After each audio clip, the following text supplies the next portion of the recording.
flysimulator eller virkelighed? De fleste af os computerfolk har nok før eller siden prøvet at spille en eller anden form for simulator på computeren, for eksempel i form af Microsofts Flysimulator 5. Men hvor langt er der egentlig mellem flysimulatoren og virkeligheden? Vi har ladet Leon Birdie fra PC Professionel møde en rigtig pilot, Sten Petersen, her på Allerød Flyveplads. Og hvordan det er gået i dag, kan du se her på den her måneds forside CD-ROM. Velkommen til. Jeg forventer, at den største forskel på simulatoren og det rigtige fly her, det vil være, at grafikken er væsentligt bedre, mere flydende. Og jeg går også ud fra, at den fornemmelse, man har, når man sidder i flyet og bliver rystet igennem og fornemmer larmen, det vil gøre det væsentligt mere livagtigt. Jeg tror, at når jeg skal flyve en tur med en elev, som har fløjet simulator før, så vil jeg tro, at der selvfølgelig vil være en stor fordel i det, da mange kommende piloter eller aspiranters store problem, det er at finde ud af, hvad de enkelte styregrader egentlig skal bruges til. Og der er der ingen tvivl om, at har du erfaring med det på et eller andet niveau, og det kan sagtens være på en simulator, så ved du også mere om det, når du sidder i flyveren. Ligesom i folkevognen?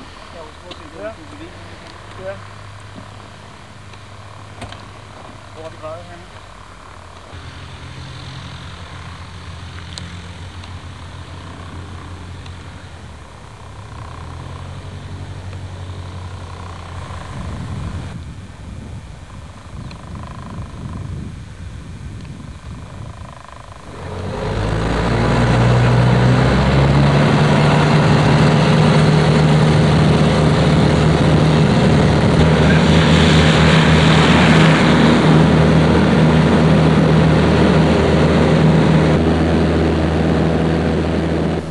Fik en hurtig briefing, og så lavede vi en start på bane 34.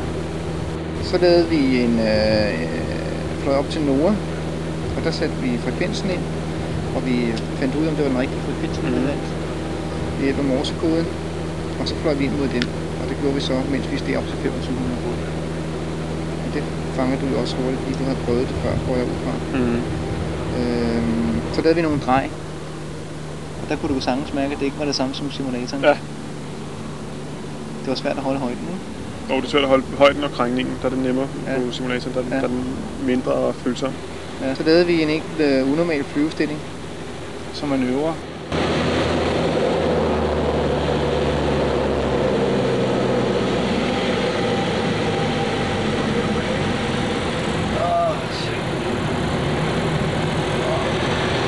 Det var rigtig nok, som du gjorde, ikke? Du sad og spekulerede lidt over, fordi du havde haft hovedet ned mellem skødet. Ned med benene, og så har lukket øjnene, så havde din egen balance, din egen gyve, den var tiltet lidt. Det var tiltet, ja. Så du kunne ikke sådan finde ud af, hvad der var op og ned. Og jeg havde så samtidig bevidst lavet nogle bevægelser, sådan så at jeg var helt sikker på, at du ikke vidste, hvordan du lå. Ikke? Og så brokkede du over landingen. Det var faktisk dig, der lavede landingen, jo. Ja, det var jeg jo nødt til, jo. Ja, og du sagde, den gik dårligt, det er dig, der lavede den, ikke? Så det var egentlig meget, det synes jeg var selverkendelse, altså. Det synes jeg helt gjorde.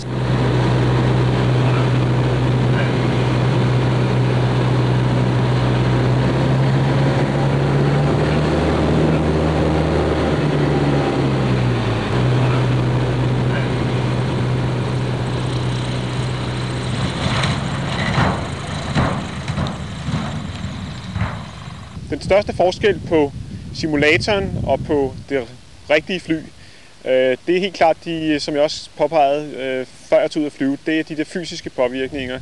De gør det utroligt svært at reagere på samme måde, som når man sidder i simulatoren.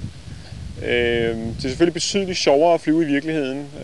Grafikken var bedre end på simulatoren, det var jeg overbevist om fra starten, og det var også rigtigt. Efter den flyvetur, jeg lige har haft med Leon, så kan jeg godt sige, at som jeg sagde tidligere, at der var stor. Man tydeligt kunne se, at Leon havde fløjet simulator før. Han havde meget nemt ved at gøre de ting, som jeg bad ham om. Holde højde og dreje, og for eksempel bare det at skulle flyve ind mod et navigationsinstrument. Det var ligesom han havde erfaring med det fra tidligere. Det virkede som om, at landingsbanen var for tæt på, og vi havde for meget fart på. Og de træer, som stod for enden af landingsbanen, de var meget høje, føles det som. Og det er utroligt svært at holde flyet på ret kurs, når man er lige ned over banen. Så jeg er glad for, at jeg ikke fløj alene første gang. Skal jeg sammenligne flyvningen i en lille simulator, en Flight Simulator 4 eller 5 med en flyvetur i en stor simulator, som de bruger i luftfartsselskaberne, når de skal uddanne piloter på for eksempel Airbus 300, så er forskellen meget stor. Flyvning i en stor simulator er meget tæt på virkelig flyvning, fordi du har alle G-påvirkningerne, alle bevægelserne med i simulatoren. Den hænger simpelthen og svæver 5 meter over gulvet på nogle hydraulikpumper, og det er det, der giver G-påvirkningerne. Hvor du ikke har bevægelserne med i den lille simulator, der sidder du kun og har bevægelserne på skærmen. Den største fordel er selvfølgelig så, at hvis du laver en crashlanding i den store simulator, Airbus 300, så kan du så gå op og tage dig en kop kaffe bagefter, fordi der sker ikke det store ved det. Så det er den store fordel. Og heroppe i Nordsjælland, der kan man så leje et fly og prøve, og det koster faktisk det samme at flyve 1 time som at købe den nye flysimulator. Så hvis jeg skal være helt ærlig, så tror jeg, at du skal lade være med at købe den nye flysimulator.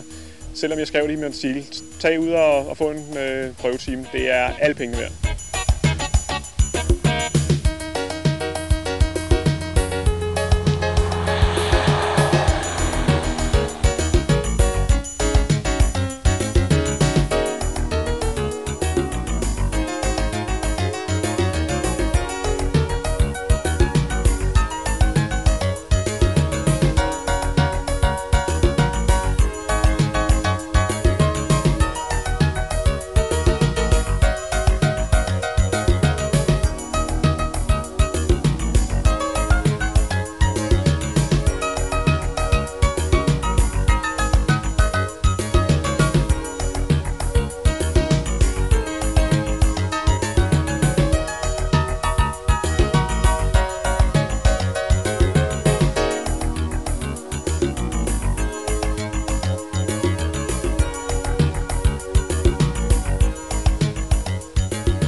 Får en 800 timer, jeg tror, så kan det godt være, at du kan få det, så vi kan indspille det. Jeg ved ikke, om du har nogen kommentarer? Nej.